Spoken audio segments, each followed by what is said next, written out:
Hello physical fiends, it's Jordan here again with a nice update on some new physical game announcements for PlayStation, Xbox and Nintendo Switch. Remember, these are new announcements, these are not releasing this week.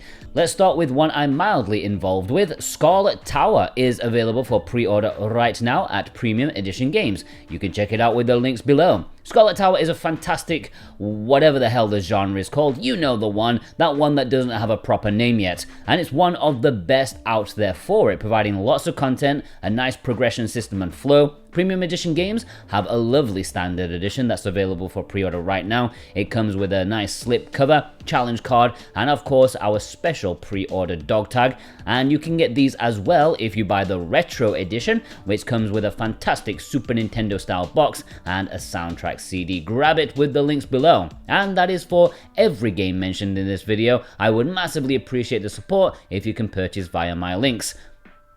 Let's move on to general retail. Metaphor ReFantazio is releasing physically on Xbox and PlayStation 5. When I first saw this, I was thinking, oh, here we go, another Persona wannabe. But then it turns out it's made by Atlus. It all makes sense now. There is a super cool steampunk style setting. I'm really liking it. In fact, it's looking even more appealing to me than Persona 5, purely down to the aesthetic and setting. Hopefully, it's as awesome as it looks. It's releasing in October. There is a standard edition and a great looking, overpriced collector's edition. One Piece Odyssey Deluxe Edition is getting a belated port to the Switch this July. This came out on stronger hardware last year and it was decently received by critics. Simple RPG combat that fans of One Piece will enjoy. You may find it slightly more difficult to swallow if you're not a fan of One Piece, but still, it looks good. Hopefully it's visually and performance-wise decent on the Switch. Open worlds do scare me on this system.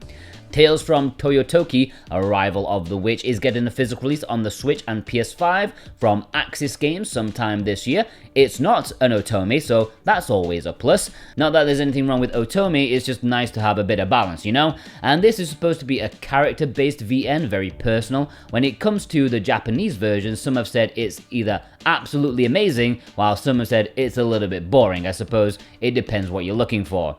TERRACOTTA is getting released physically on the Switch in Europe thanks to Tessura Games in a standard or collector's edition. This is a decent looking puzzle action game as you are one of the 8,000 warriors destined to protect the Emperor in the afterlife. Amongst the puzzles, there are bosses to defeat, and hopefully it climaxes into defeating the desperate Emperor you were supposed to protect. He was not a pleasant person, that chap. Chants of Sennaar is releasing physically on the Switch. This is a mesmerizing puzzle adventure game as you try to decipher languages and uncover the mystery of the mythical Babel. This is strongly reminding me of the game that Strictly Limited Games did called Heaven's Vault, and part of me was surprised this wasn't by the same developer. But this is even more well received with overwhelmingly positive reviews over on Steam with 10 times the reviews of Heaven's Vault. So things are looking really good for this one. Cat Quest 3 is a hack and slash RPG as you are a pirate cat. We have a winner, ladies and gentlemen. It looks like a simple enough game. It's a new open world and now you can fight from ships as well, which looks super chaotic. This is releasing in early August, and just a reminder, the first two games are already available physically on the Switch. Bitmap Bureau Collection. I've mentioned this collection before, but I'm mentioning it again because there's been an update about its release. It is now confirmed for a North American release, and there is a deluxe edition, which in North America is exclusive to Video Games Plus and can be shipped free worldwide. This comes with an art book, soundtrack CD, and art cards. This package contains Battle Axe, Final Vendetta, and the most interesting one, Xenocrisis, releasing on Switch and PS5 in July. Dwerve is an action-adventure game with tower defense elements. You play as a young dwarf tinkerer who adventures into a ruined kingdom and unearths lost technology. Reviews for this seem to say it's decent if quite unremarkable. It's releasing on PlayStation 5 and Switch physically later this year. Stories from Seoul, the Gun Dog, is one I'm very interested in. Sorry, I can't say dog anymore without saying dog. I recently did a video on a Dreamcast game called Red Dog, and I just want to say Red Dog, so this is Gun Dog. This is one I'm very interested in. It seems to be a visual novel adventure game that's hitting all the right notes for like 80s, early 90s anime, and I friggin' love it. For me, this is how anime characters should look. Just so goddamn cool, and I didn't even watch any of it back in the day, so don't tell me it's nostalgia, it's just good.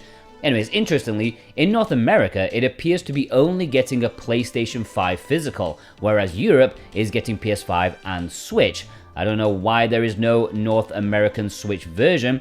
Please complain to your local ombudsman if you're as perplexed as myself, but I smell a later, more pointless limited run distribution, just a feeling in my balls. The Oregon Trail is getting a physical release on Switch and PlayStation 5. What year is it? And are the original creators still getting a pretty penny out of this? I hope so.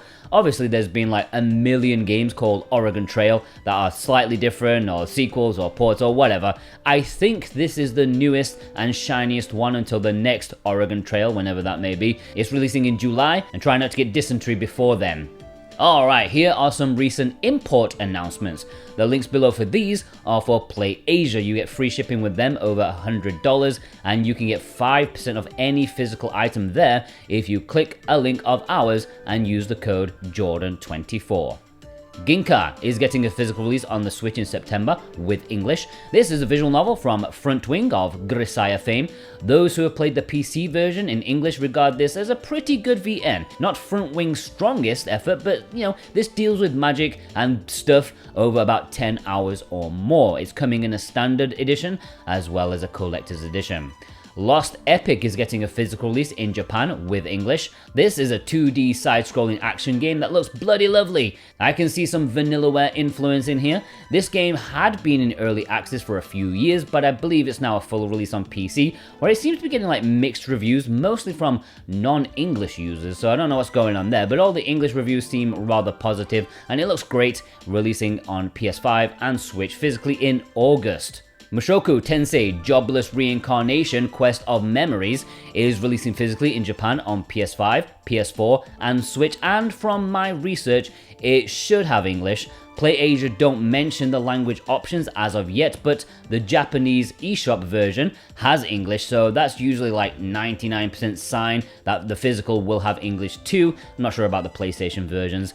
And I think this might be my favorite announcement this episode. It's a mix of VN-like story with business management and RPG battling. It's from Bushi Road, which means there's a chance the English might be absolutely nonsensical, but I'll take the risk. There's a standard and limited edition, which includes a PAL vs. Roxy made outfit version figure, whatever that's supposed to mean.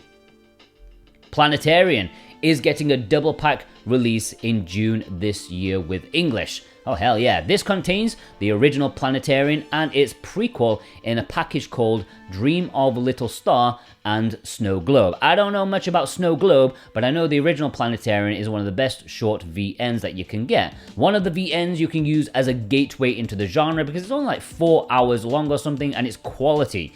And that might be the biggest weakness of this package, because Snow Globe is like 1 hour itself, so you're really getting like 5 hours from this physical release. So whatever, I think some might just be happy to have it and to support it because it's borderline legendary at this point. Bang on Balls Chronicles. Oh, that sounds painful, ladies and gents. This is releasing physically on Switch and PlayStation 5 in Asian regions in early July. Surprisingly, this has very positive reviews. Like, I almost can't believe it. They named their game Bang on Balls, and it's turned out pretty good. That's an absolute miracle. It's a 3D platformer with action combat elements. Amazing! S.T.A.L.K.E.R. Legends of the Zone Trilogy is getting a physical release in Japan in June with English on PlayStation 4. Now, my knowledge about PS4 physical releases is very limited, but from like a short amount of research, I don't believe any of these games are currently on the PS4, or at least not physically. So, you're getting 3 games in one: Shadow of Chernobyl, Call of Pripyat, and Clear Sky. which sounds frankly amazing. I've heard nothing but great things about these shooters, and so to have them together physically, that's just fantastic. Yeah, about 40 to 50 hours worth of content. It's going to be one of the best PS4 inputs for sure, unless like it gets a later Western physical release. I don't know. Nothing's been announced as of yet.